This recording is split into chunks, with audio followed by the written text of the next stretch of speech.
All right.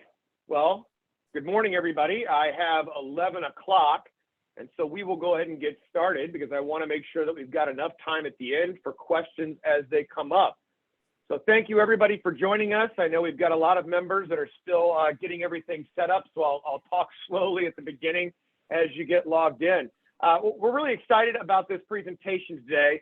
As you know, infrastructure has been a huge topic for all governments, and we have continued to provide kind of presentations, information, and guidance from a variety of perspectives. And so today, we're going to talk about water, wastewater, stormwater, infrastructure, funding that's available, and then come back to a subject that we've previously covered, which is the Nutrient Reduction Exchange. So with me today is Harry Huntley from the Environmental Policy and Innovation Center, Bartlett Duran, and Todd Peterson from the Sand County Foundation. So I'm going to get us started, do a little bit of an overview, and then turn it over to some people that work in the field to hopefully expand our minds on how we can think about infrastructure and the opportunities that are in front of us now. Is my slideshow working okay? Bartlett or Harry? Somebody give me a perfect. Okay, so I put this up here and it always makes me think, you know, there was an old saying, it's the economy, stupid. And as I look around, it's infrastructure. That's what we see today. Everybody knows we need it. It's one of the hottest topics at any level of government you go to. I'm sure as city council, mayors, members, and city officials, you hear about it from your communities constantly. So we're going to try and do a little bit of an overview today to kind of analyze some of that space and provide some ideas that hopefully can be stimulating as you consider what you need to do locally. So I mentioned earlier that the need is real and it's also known about at every level of government. This is not a secret that infrastructure is in need of funding at nearly every level. And we certainly have transportation. Broadband is one of the newer and hotter topics that the pandemic certainly enhanced our understanding of the need for. But today we're going to talk about one of the classics, which is water, wastewater, and stormwater infrastructure. And these are at the core of what communities do. And I often take pride in the fact that they're the core of what communities do, but because so many of you do it so well, that your members of your community often don't think about it. It's the thing that when you're doing it correctly goes unnoticed, but when it goes wrong, it certainly is noticed by both your residents and the media in many cases. So this need that we have and we're talking about today is real. We have aging infrastructure across the country. I read a statistic that about 50% of Iowa's water infrastructure is over 50 years old. So that creates a real problem and shows us that things will be in need of repair and upgrade more frequently as time goes by. We have changing weather patterns, which means that some of the water flows that we thought were going to be high or low in one area are different or inconsistent. And so we need to adapt to that, and our infrastructure can be used to do that. Additionally, as testing technology advances, we will continue to find new pollutants and new contaminants in the water that we need to be able to invest in infrastructure that can remove. And so that's going to be a moving target. And from my perspective, the cost of addressing those new contaminants is often higher than what we've seen in the past. And so that becomes very concerning and certainly a policy determination as we move forward. There are a couple of concerns that we've always had in this space, which is access to clean water, to wastewater treatment, and certainly affordability as well. So all of this is factoring into a financial need that communities have across the state and across the country. I also want to mention that right now, certainly we have always seen infrastructure costs going up, but they're skyrocketing, quite frankly. We have had supply chain issues that would have caused infrastructure costs, the materials to go up on their own.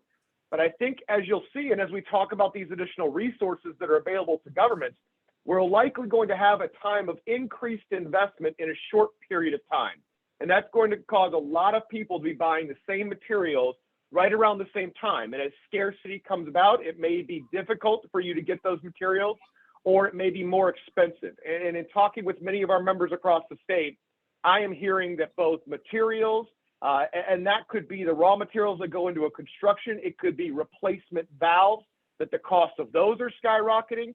And obviously, and this is not new, but our ability to find workforce in this area is also being put under strain by a scarcity of employees who can handle the levels we need, as well as the increasing wages for those employees. So the need is real. It's a math problem. We were talking just before the call began. This is a problem for every city in Iowa, but one perspective we have to take on this state is that we have 500 cities below 500 in population, and many of our cities are losing population. And so what we have is a math problem that as our population and our base of payers is decreasing, our costs, for many of the reasons just discussed, are increasing. And so how do we pay for the upgrades or the repairs that we need? Just a couple of figures for you here. The EPA estimates that the cost needed to meet federal water quality requirements, this is nationwide, will exceed over $744 billion over the next 20 years. Now, when they talk about that, they're talking about capital investment. And so what we're kind of looking at is maybe a broader perspective. And so the cost will exceed that for all of the infrastructure that communities need. Cities in Iowa is estimated, and I think many people would tell you that this is likely low, but that Iowa cities will need to invest over $2 billion collectively over the next 10 years. And so what we're faced with is, again, this math problem. How can communities pay for this? I grabbed this report card just before our meeting here. I don't have a more current. I was hoping to find 2020, but 2019's report card did not show well for Iowa's infrastructure. I've just pulled the drinking water and wastewater. And as you can see, we are a C for drinking water and a C- for wastewater. And what a C is, according to the American Society of Civil Engineers, is mediocre and requires attention. And as you all can imagine, as needs are not addressed, those grades only get worse, because if it requires attention today, it requires even more attention tomorrow. So the need is real. One of the big problems we have is, how do we fund this? Well, from one perspective, there are a lot of different funding streams. And Bartlett, I appreciate the stream in your background there, because I did mean for that to be a little bit of a joke as we talk about water quality and the variety of funding streams. So this is often a point where we find difficulty in helping members, because there are so many different funding streams. How do you put together a project? That continues to be something that we're working with state and federal and other partners to see what's the best way to address. But presentations like today, where we kind of give overviews and spark ideas in your mind, we're hoping will bring us closer to some of those answers of which programs can I use, and learning how to adapt these to your local needs, and certainly to combine them where that's appropriate. So just as a brief overview, and there are many more, but we have the Drinking Water State Revolving Loan Fund, the Clean Water State Revolving Loan Fund, Planning and Design Funds, Clean Water Loan Program, Water and Sewer Fund with the CDBG program, Bonding Authority, which is directly local, and your ability to use that it certainly has some determinations, but that is one way, whether it is general obligation or revenue bonds, that communities can find funding. Put a couple of logos over there, certainly not all inclusive, but some of these funds are through the Iowa Finance Authority. That's where the SRF for the state are housed. And some are through the Iowa Economic Development Authority. I believe that's the Water and Sewer Fund. And then certainly there are going to be federal programs as well, and not just through the EPA. There's new money here, and I'm going to just briefly touch on it because I know Harry's going to dive a little bit deeper into it. But this is one of the things that brings excitement to this conversation. We have the old funds, and those are likely to be enhanced. And then we have some new funding coming as well. So one would be the American Rescue Plan Act. We've gone into that many times in other presentations. And so I would reference you back to those if you want to generally know what the American Rescue Plan is. But for this presentation, I would highlight that there are kind of two areas of funding we see from that as communities. First are the local dollars that your community would have received directly through the American Rescue Plan. If you're an entitlement city, these came directly from the federal government. For non-entitlement units of government, they would have come through the state, and they were in two tranches. The first has been received. The second tranche of money is likely to be sent out mid-summer. And then there's been additional state funding. Governor Reynolds has appropriated, I believe it was over $100 million already to this cause, and is certainly looking for other needs to either make direct funding or to establish grant programs for. So I would encourage all of you, as you're looking at your needs and challenges you're facing, please convey those to the league, also to your legislators. We're in the middle of session right now, and certainly the governor's office as well, and we're happy to help you do that. Another significant investment opportunity is the Infrastructure and Investment Jobs Act. Again, Harry's going to get into that in more detail, but I just wanted to highlight that we do have some sources of new money to add to that conversation. So one of these questions, and we'll continue to talk about this through the presentation, but I always like to give some practical advice before I stop talking. And many of you are probably saying, okay, I've learned a lot. I'm about to learn a lot. Where do I just even begin on this?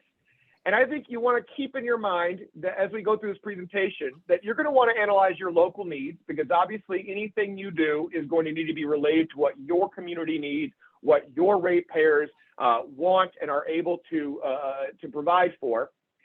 I would also encourage everybody to think about lasting investments in this area. If we are talking about the American Rescue Plan dollars or other one-time funding, I think that we may be seeing in some areas once in a lifetime funding, and we need to take advantage of those opportunities and hopefully utilize funding that might not be around in the future in a way that can benefit us into the future, even when those dollars are not there. So this is an opportunity to really make a difference and to hopefully put a dent in some of your long-term investments that are needed, and to reduce the cost on ratepayers and community members.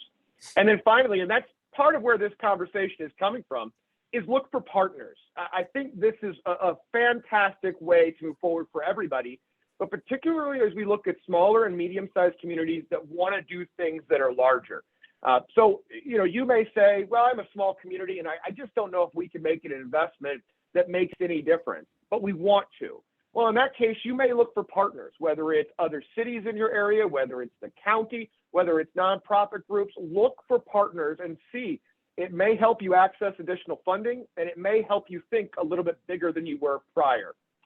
I wanted to just quickly touch on this because as local governments, when we think about expenditure, I think there are two things I want to leave you with here today. One, all of our expenditures must be in the public interest. And so this is very important as you analyze, how are we going to spend these dollars? And that's where things like a long-term investment become very valuable, because now you're making an investment that is going to serve the public interest into the future. I would also tell you that there's a term we'll call stacking, where you could look and say, I have a limited number of dollars. We want to access these different dollars, but I need to achieve a variety of goals through one expenditure. And partnerships can really help you see where these opportunities exist. So we often think of drinking water, wastewater, and stormwater as the core reason that cities may make investments in this area. But I would say that you can think broader too, depending on what opportunity you have.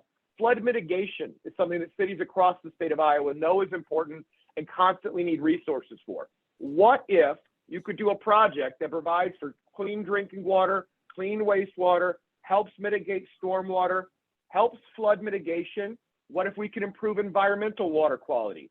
What if investments can also, while achieving all those other goals, provide for recreational opportunities, which are also economic development for our communities? So my point here is that as we look at some of these projects, if we can spend the same amount of dollars but achieve more goals, that may even heighten the public interest of the investments that you're making. That's where I wanted to kind of get through, provide an overview of why we're talking about this so much and why we're doing presentations. And I will go ahead and pause there and pass it off to Harry. For those of you that are listening, if you have questions throughout the presentation, you can go ahead and enter them into the chat, or there is a symbol down at the bottom of your screen. I believe it is called, I'm forgetting the name of the symbol here, that you can raise your hand is what it'll be. So feel free to do that. We'll do our best to address the questions. And as I mentioned, we will also be saving some time at the end. So Harry, I will stop sharing and turn it over to you. Thank you, Robert. And that symbol is the reaction symbol, and then you click on raise hand from there. A little bit of tag team there for you. So yeah, hi everyone. My name is Harry Hundley. I work with the Environmental Policy Innovation Center, and today I'm going to be digging in a little bit more on some of these water quality revenue opportunities that Robert mentioned. My goal here is to give you a few examples of new sources of money that you can really act on and use, as well as a couple specific action items that you'll see throughout the presentation to take home today and be able to really quickly jump on them. So the Environmental Policy Innovation Center is focused on building policies to deliver spectacular improvements. We're not trying to move the needle 1%, we're trying to move it an order of magnitude. And we're fiscally sponsored by Sand County Foundation, which is based in the Midwest, focusing on Sand County, as you may hear from Aldo Leopold's Sand County Almanac. And my colleagues Bartlett Durand and Todd Peterson will be talking about that later.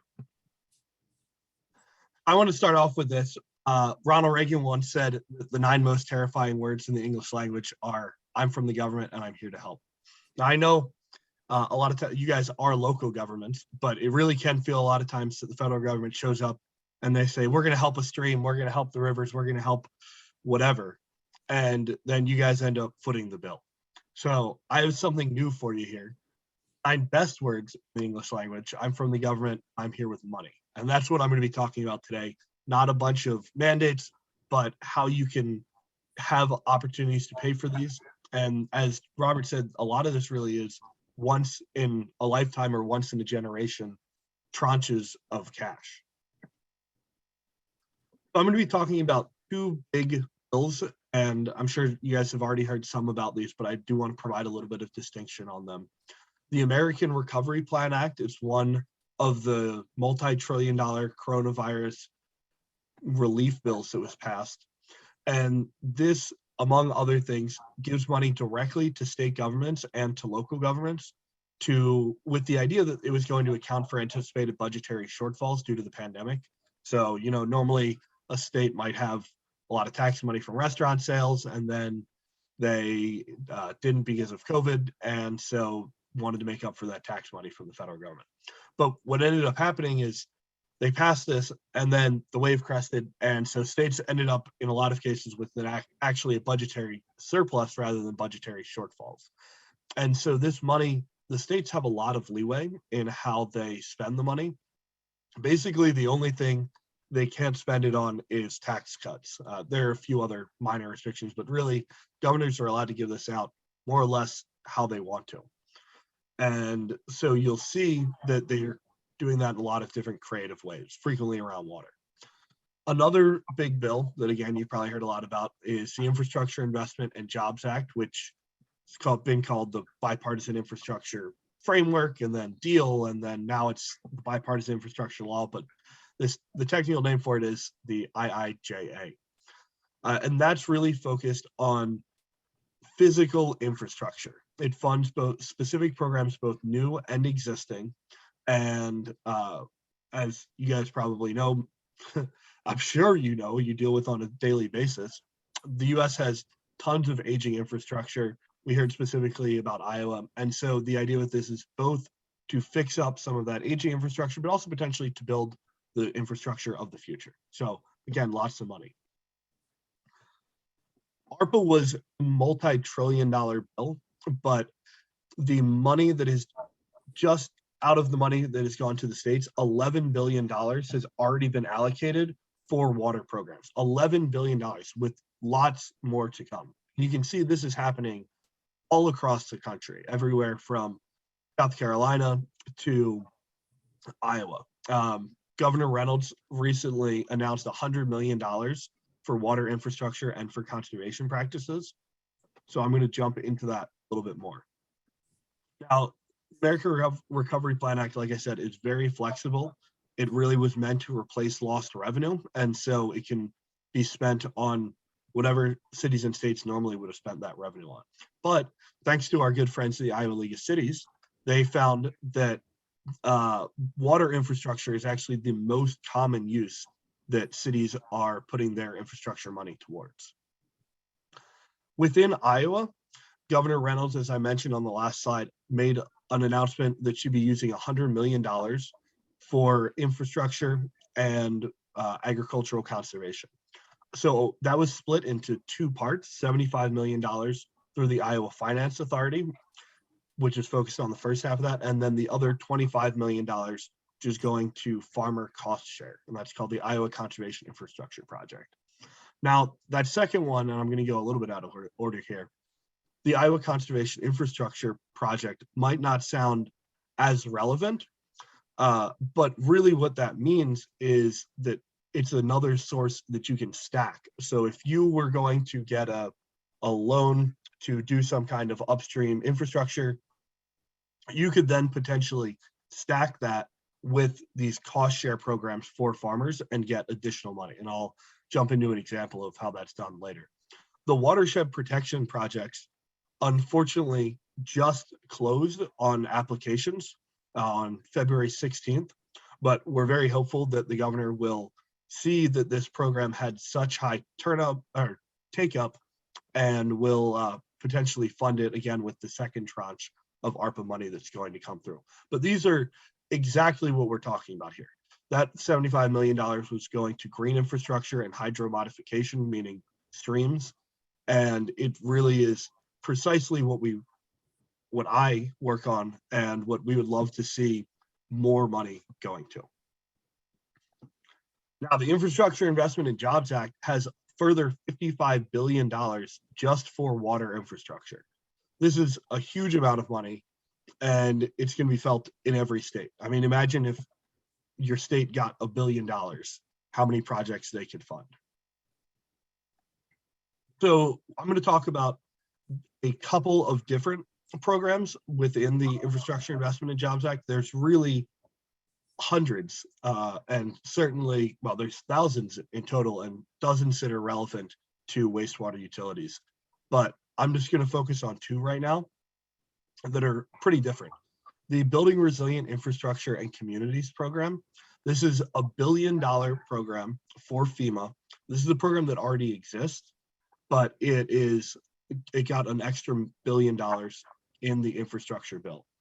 So what does it do? It covers cost-effective projects that are designed to increase resilience and reduce damage and destruction. So that means this is what we're talking about when we're talking about co-benefits. This is for flooding. This is for making sure that we don't have sewage running into residential streets or backing up into residential homes. That's the kind of resilience that they're talking about. But because that's a co-benefit of a lot of the nitrogen and phosphorus reduction projects, potentially projects that you would be doing to reduce your nitrogen or phosphorus pollution are going to be eligible for funding under this program. So how does it work? States actually have to be the ones to submit the application. So what you do is you work with your state hazard mitigation officer, which I have the name right here, Amy Bartlett, and you as a city are counted as a sub-applicant. And the applications for this open on September 30th, 2022. So you have plenty of time to reach out to your state hazard mitigation officer. And now's an excellent time to say, we're going to be sending out these presentations to everyone afterwards. And anytime you see in this presentation something underlined, that's a link to go back and learn more. So you can read about the exact contact information for your state hazard mitigation officer. But as I go through, you're going to see there's lots of links to resources to learn more, to whole reports. At the end, I've even got a report that's 20 different ways to pay for these kinds of things. Now, this is a program that I'm sure you're all familiar with, Clean Water State Revolving Fund. Clean Water State Revolving Fund is probably the most well-known program for helping cities and unincorporated areas pay for water quality upgrades, particularly for municipal sewage upgrades. And what it does is provide below market rate loans and grants. So the average market rate on a loan might be, say, 3.8%, and this provides them at around 1.5%. So really a huge difference. But what's important about the infrastructure money is that a lot of it is coming as grants. 49% of the money is coming as forgivable loans and grants. So you're used to the Clean Water State Revolving Fund being a great way to finance things for the future. This is just giving you money, which is really fantastic. So I can't encourage you enough to look at this one. And as I have highlighted here, you apply through iowasrf.com. And that's the Iowa specific program for this, but it is a federal program that's giving money to Iowa to administer their own state revolving fund. Now, why is this highlighted? Because this is an action item for you. You're going to see one other one later today, but if you are hearing me talk about the Clean Water State Revolving Fund, 49% being forgivable loans and grants just jumped out at you and you're thinking, all right, what can I do to get this money? This highlight is it. The very first step is a project initiation meeting. If you think you might be interested in getting money from the Iowa State Revolving Fund, you need to have one of these before you do any of these other steps. So the thing to do is contact Teresa Enright, who is the Iowa SRF coordinator for this, and I have her email right there. You can also just Google the name Teresa Enright, and that's going to be your first step. But then, of course, there's other ones. Once you have your project initiation meeting, then you can jump into planning. You can take care of the environmental review, bidding, implementation, and financing, and then eventually you'll get your money. Another thing that I want to point out to you guys about this is that EPA recently put out a guide on best management practices for states and cities when they're talking about non-point source control and for state revolving funds. And it makes the point that so far, 90% of all clean water SRF money has gone to point sources. But what we were talking about here is how you can do distributed non-point source mitigation. And so there's really an appetite at EPA to decrease that 90% number to bump up the amount of money that's getting sent to non-point sources. So there's a huge opportunity here right now. And you can see down in the bottom right of the screen, I have the amount of money in the Infrastructure and Jobs Act for the Clean Water State Revolving Fund. This is just a huge amount of money, $11.7 billion. And again, 49% of that is not capitalizing loans. It's purely giving cash, giving forgivable loans. So really just lots of money on the table, which is why you should do your project initiation meeting. It's all well and good to hear about these programs and hear about the intentions that the federal government has for them, but how do they actually work in practice? Now, this isn't money from the Infrastructure Investment and Jobs Act because that's just starting to go out, but this is a previous Clean Water SRF project that was accomplished in Northwood, Iowa. You can see again, I got the link right here if you want to read their application so you can see exactly what it would look like if you were going to put in an application. But the city of Northwood, Iowa was going to have to make a large expenditure to improve their municipal stormwater system. But along with that, they were able to get $900,000 in state revolving fund support for wetland restoration to remove nutrients. This was way cheaper than having to put in additional chemical controls at their plant. And so what they did was they were able to take farmland or wetland that was currently farmed. You can see the photo right here.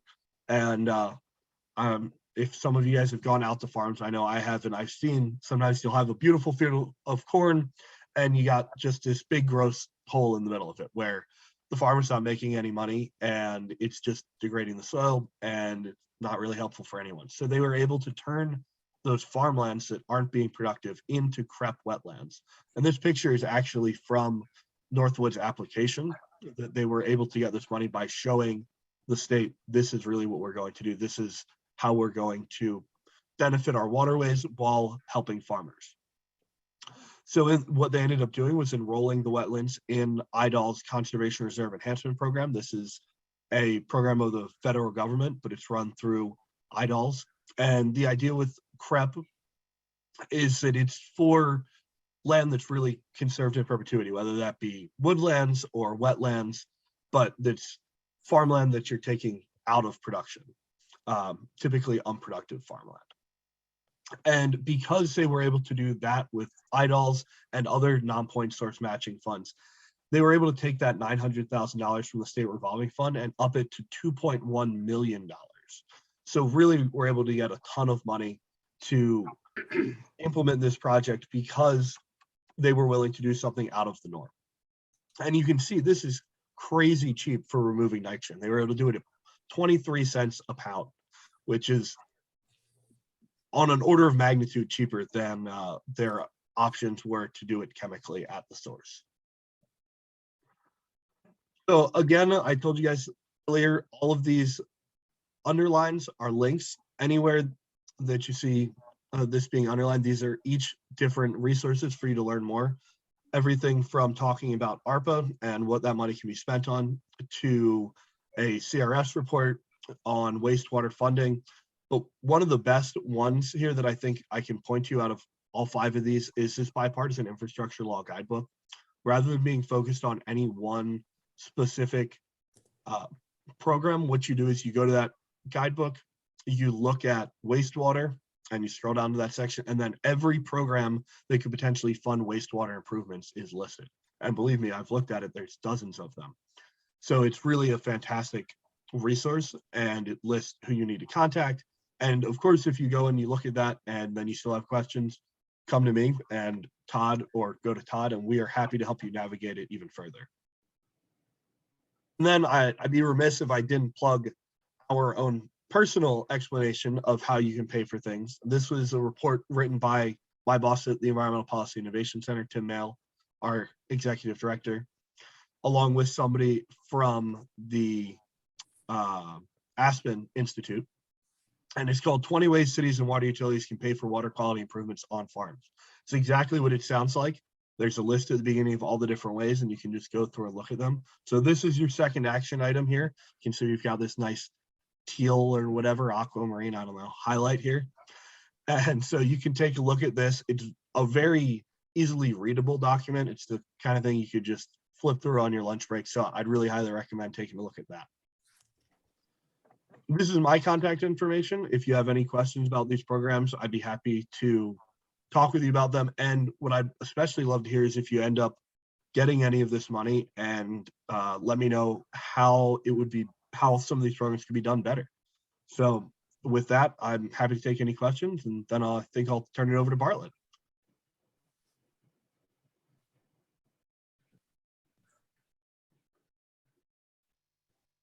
I don't see any questions in the chat, so I think Bartlett will move to you for the next discussion on the NRE.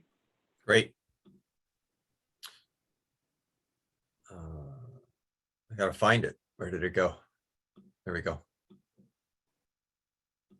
Oops. Okay. I can't see anything. There, do you have my screen? Great. It's in that presentation mode. Oh, it is. All right, let me switch. There's a way to swap displays. There we go.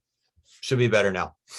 Okay, hi folks, Bartlett Durand. Many of you I talked to a year ago when we first got the nutrient reduction exchange initiated in practice. And then we've talked to a bunch of you in the meantime.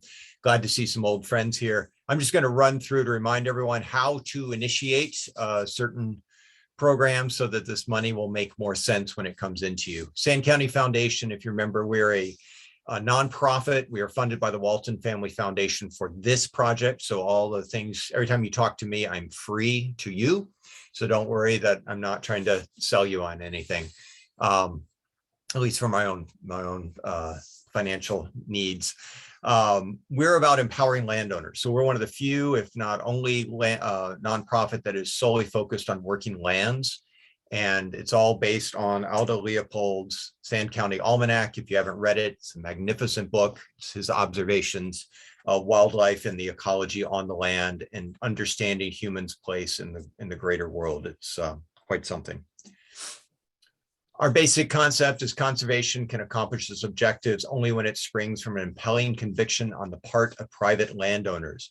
The vast majority of land in this country is owned by private landowners. We need them engaged in this. You know this directly. There in Iowa, the population is concentrated in a few small places and you have massive acreage of farms. You know that you are surrounded and part of and come from farming. And so we need everybody starting to pull together to solve community-wide problems. And here is a community-wide problem. Now, community in the giant sea, United States of America and beyond thing, the Gulf hypoxic zone. Annually, it's approximately 5,000 square miles of a dead zone, no oxygen, It's allowed so the fish can't survive in that area. This is massively disrupting a number of things, most specifically the fisheries down in the Gulf of Mexico. Why does this matter to you? Well, because it matters to everybody in the United States, especially the middle 2/3, where our water flows down into the Mississippi, down into the Gulf of Mexico, where this is coming from. What's causing it? Well, according to the EPA and a whole bunch of scientists, we're in the heart of what's causing it, which is basically our upper Midwest, getting down into the central Midwest, combination of population and farm practices. We have extreme runoff and excess nutrients, nitrogen and phosphorus. The combination are causing all kinds of critters to grow happily into the waters, creating these hypoxic conditions. And more locally, as you may see, we have the harmful algae blooms, which are causing water quality problems, including down in Des Moines, where they had to almost shut down their water plant this year. It was pretty touch, or I guess it was last year, pretty touch and go there, as the toxic algae were getting into their intake for drinking water. Pretty scary stuff. If anybody's played at all in the water in the last decade, you've seen the slimy algae and different things clouding the water, where maybe as a kid you remember it used to be clean. We are doing this to ourselves, no ifs, ands, or buts.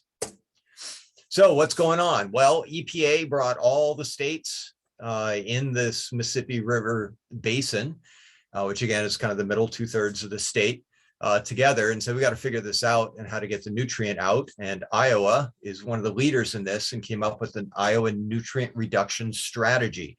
It's a science and technology-based framework to assess where the nutrients are coming from, figure out how to reduce them, and clean up our local waters as well as what's leaving the state. Now, this is divided between point source and non-point source. Most of you folks are point source. With the NPDES permits, you understand you've got wastewater coming in, you've got stormwater flowing off your streets, you capture, you control, you modify, and then it kicks out, hopefully in a cleaner state, certainly with our toxins and our pathogens. As you likely know, but maybe not, there is very little control possible on non-point source, as in farmland. It's just not set up that way under the Clean Water Act. So we have a disconnect, especially in Iowa, where up to 90% of some of these nutrients are coming off the landscape. But that doesn't really help you, because DNR is watching. They know every one of your cities here, and they know exactly what your tests are showing. They know how you're treating the water. They know what percentage you're making or are able to reduce, and they know the handful of you that are meeting the target of 75% phosphorus reduction and 66% nitrogen reduction, and the vast majority that are not. Now, this is a sliding scale growing to that, but I can tell you it's coming. They are watching, and if you've been going through your feasibility studies and your permitting, you know that pressure is constantly tightening. Now, traditionally, this was all handled with gray infrastructure. We talk a lot about green infrastructure. I'm now hearing the term blue infrastructure. I don't know when gray infrastructure appeared, but I like it because it's a nice counterpoint to working in a landscape.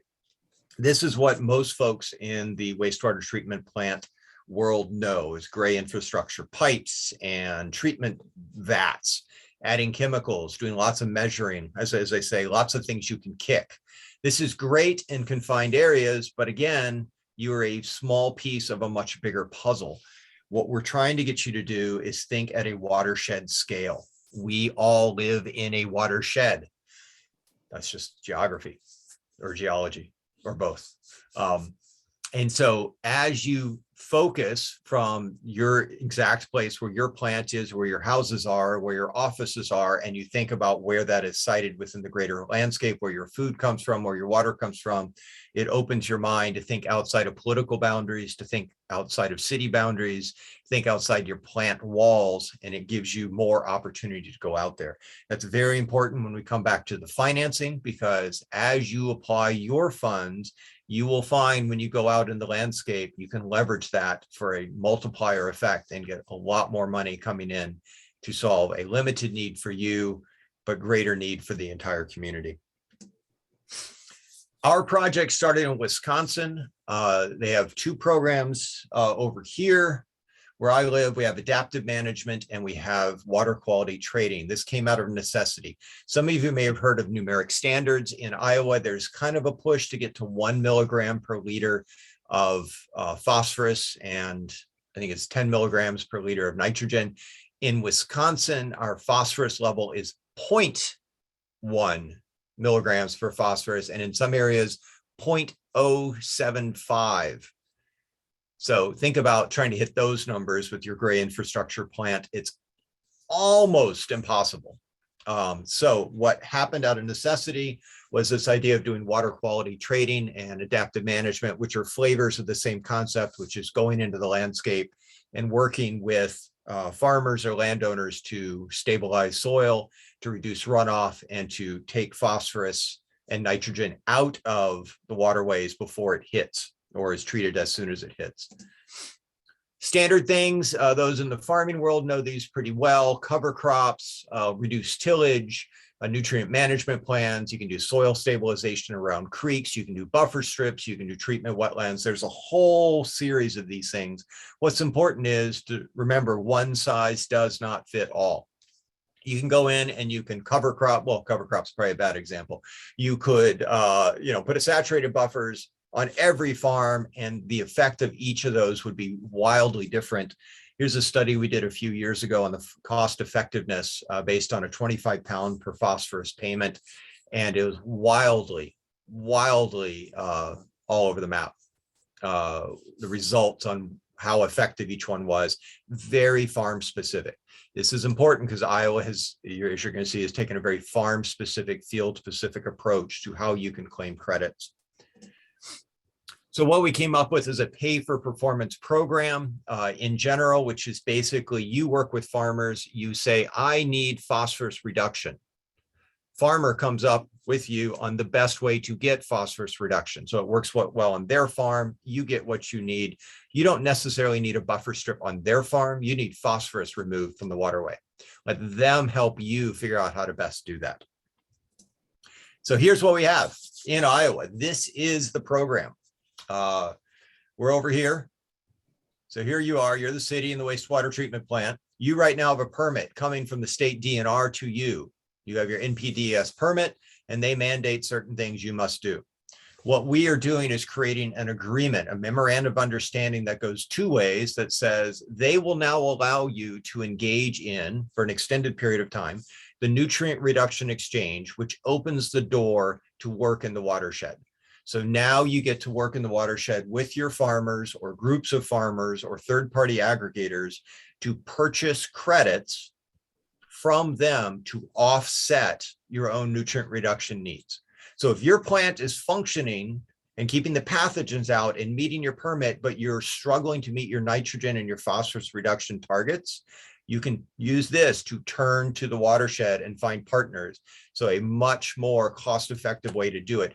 Straight up one-on-one, more cost effective. And then when you start layering in the other benefits, you get a lot more opportunity to really make an impact. So pretty exciting stuff. And it works with farmers as partners. You know, you're not mandating anything. They voluntarily work with you. They sign contracts, they sign easements, whatever they choose to do the right things on their field to give you the stuff you need.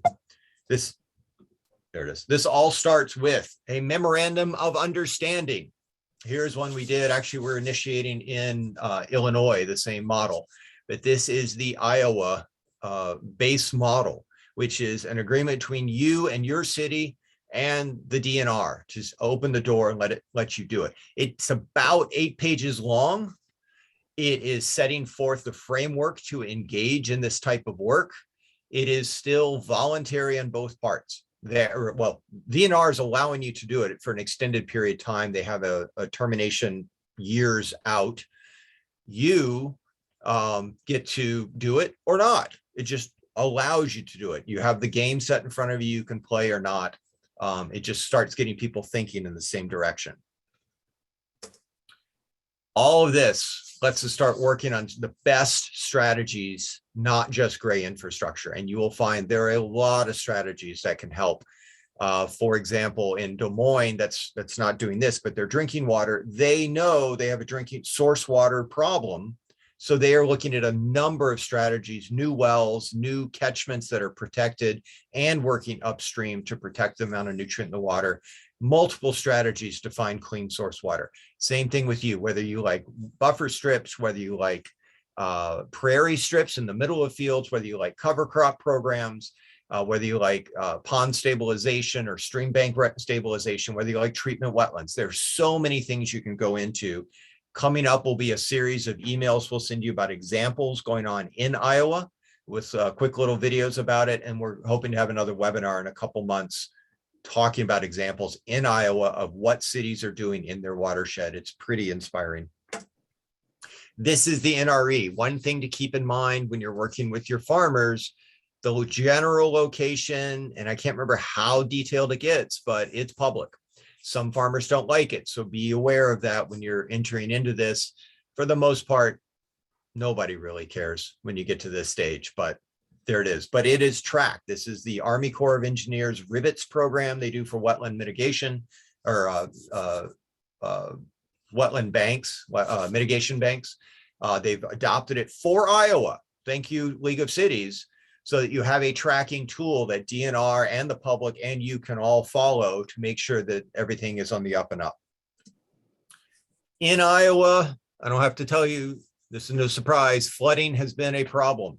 One of your members told me of the 97 counties or 99 counties, everyone has suffered a flood declaration and at least once in the last 10 years.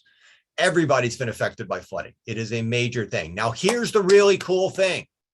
Whether you're looking at flood mitigation just for your general city population, whether you're looking at flood mitigation specifically to protect your plant, which I know of at least 2 cities doing that as their focus, whether it is asset preservation or whether it is overall, we just got to take care of this as a problem. The things you can do for nutrient reduction also work for flood mitigation.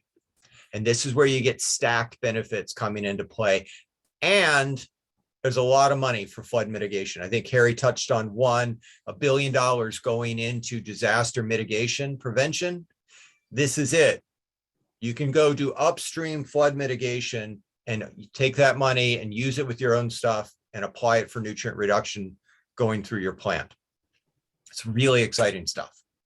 Here's an example right there. Dubuque County is putting almost $400,000 a year of their own money into the watershed for incentives to farmers.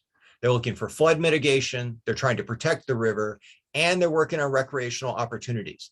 Only then do they look at cost savings for the municipal plant. They see this as a huge benefit for their community as a whole. Here's another example. This is the Bee Branch Creek, also in Dubuque. They came in, they layered 7, 8, 9 different partners and the funding they brought to bear to completely rehabilitate this downtown creek that had been buried and was the cause of flooding. And now it's a centerpiece for Dubuque and a lot of fun. So what's this all mean? The MOU, you need to get one. I mean, no ifs, ands, and buts about it. Get one, it doesn't hurt.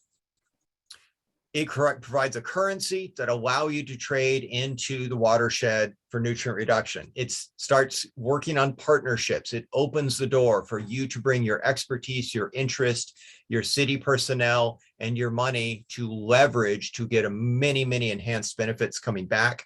And it gives you tremendous flexibility. You can bank this stuff and build it up because you know you have a major overhaul coming soon. I can't say enough of the effectiveness of this. It's been really exciting to see. Right now we have Dubuque, Storm Lake, Ames, Cedar Rapids, and Muscatine all signed on in the last year. Not tied to specific NPDES as Des Moines and Polk County as a whole doing this kind of work. They have other reasons they're doing it. And I'll leave you with this. Iowa is at the center of attention. Beyond being one of the main sources for nutrient flowing into the Mississippi River, you also have one of the most creative solutions that is seen nationally. These watershed partnerships were specifically called out by the Bureau Chief of Water at the last Gulf Hypoxia Task Force meeting. EPA Federal is watching Iowa, and these watershed partnerships this MOU as the best possible solution they're seeing advanced in this country on solving water quality. So you're right there, and it's really super exciting. I get excited about it because it's pretty awesome. And with that, that's my contact information. I'm going to pass it over to Todd, who's the man in Iowa for you. But this slide will come to you. We welcome phone calls, emails. I will help you get that MOU across the finish line. Again, I don't charge anything to you, so please reach out anytime. I love to help you. And with that, I will pass it over to Todd.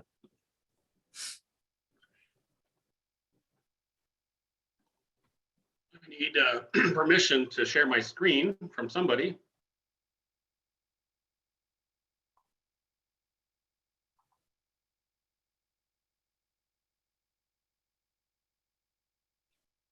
Host disabled participant screen sharing, it says. Right now, do you have it now, Todd? You should be able to. Yep. All right, real quick. Monday, the DNR released a new report on impaired waterways in Iowa. You know all about this. Much of our impaired waterways are where we've seen lots of livestock expansion over the last 15 years. So we are at the center of the Mississippi Basin focus on the hypoxia zone. This is an article that recently appeared in Wallace's Farmer and Farm Progress publications. Cities, highlighting our work that we can work with cities, and cities enabled work upstream in the watershed to reduce nutrient loading, and then cities can get credit for that, as we've just been talking about. Now, how do we get started? This, by the way, is Cedar Rapids in 2008. If you're around then, we know the attention for many cities is what can we do as precipitation patterns are changing? What can we do to keep water where it falls? Working with farmers is the only alternative in Iowa, and it brings those water quality benefits for. So if this is a fit for you, let me know. I'm on the ground here in Iowa. I live in central Iowa, and I will be traveling to wherever they'll host me. You'll have my contact information from some of the emails that you've already received, and we'll get more. But let me know, and I will be out to work with you. The first order of business is to sign an MOU with the DNR, and we're going to try to facilitate that process and make it go as smoothly as we can, and boilerplate some of this. So it's an easy situation to sign an MOU with the DNR. And lastly, I'll say it again, it won't cost you a penny. We're getting funding from the Walton Family Foundation as their Mississippi Basin project, and we're here to help. So with that, are there any questions now? I don't see any in the chat room, but Robert, can I turn this back to you? Yeah, absolutely. And thanks everybody for joining us. This is the intention here was really to kind of spark some of your ideas, to get you thinking more broadly about the type of investments that can be made. So we certainly appreciate you being here. We'll pause right now. And if you do have a question, feel free to speak up or to enter it in the chat. And we're happy to stick around for a few minutes. But if there are no questions, we'll let you get back to your lunches. Maybe everybody's hungry.